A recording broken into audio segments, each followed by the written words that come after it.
Bismillahirrahmanirrahim. Yang saya hormati Bapak Ibu Dewan Juri, teman-teman peserta lomba. Nama saya Queen Elsa Maharani dari Min 2 Ponorogo. Teman-teman, mengapa saya membawa kapal? Karena saya akan bercerita mengenai kisah Nabi Nuh dan kapalnya.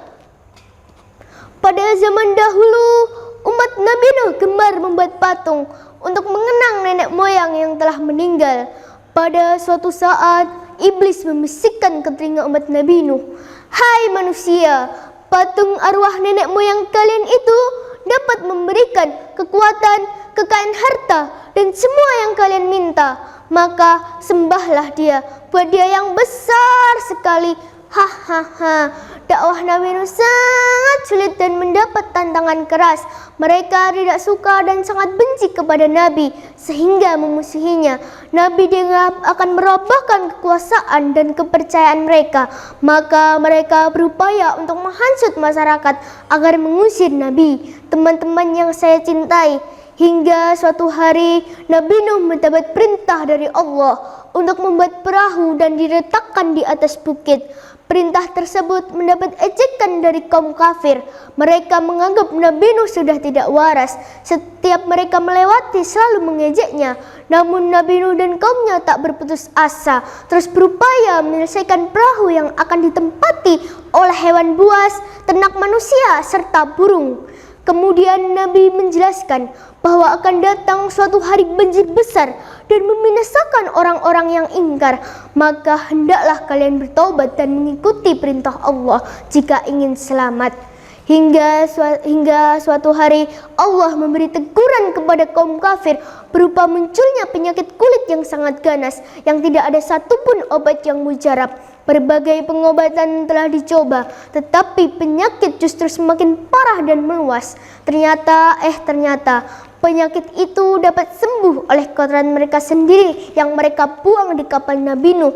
Maka mereka berlomba-lomba mengambil kembali kotoran yang mereka buang di kapal Nabi Nuh. Hingga hari yang dijanjikan Allah tiba, hujan deras akan dicurahkan dari langit dan keluar dari seluruh sumber yang ada di bumi. Pada saat yang kritis, naiklah sepasang hewan, ada sapi mong, ayam petok-petok, kambing meh, dan lain sebagainya. Nabi Nuh tak hentinya menyeru kepada kaumnya untuk naik ke atas perahu, termasuk anaknya yang bernama Kaan. Namun anaknya menjawab, "Aku tidak akan naik ke atas perahu. Aku akan mencari perlindungan ke gunung yang tinggi." Maka pergilah sang anak ke gunung yang tinggi untuk menghindari banjir. Namun air terus mengguyur bumi tanpa henti, hingga dari seluruh daratan, dari seluruh bumi tergenang air. Pada saat itu Nabi melihat anaknya yang sedang timbul tenggelam di antara ombak-ombak yang bergulung-gulung. Pada saat itu Nabi berseru, "Anakku, ikutlah kepada ajaran Allah. Ayo naik kapal bersama ayah, nak." Namun anaknya tetap bersikeras menolaknya hingga kesempatan bertobat tak ada lagi. Setelah 40 hari 40 malam seluruh kaum kafir binasa, Allah menyeru kepada langit untuk menghentikan hujan dan bumi menahan airnya, sehingga perlahan-lahan air pun surut.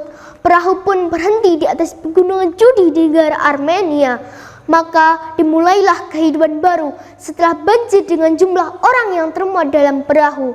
Teman-teman yang saya banggakan, marilah kita tauladani perjuangan dan dakwah Nabi Nuh dalam menegakkan agama Allah.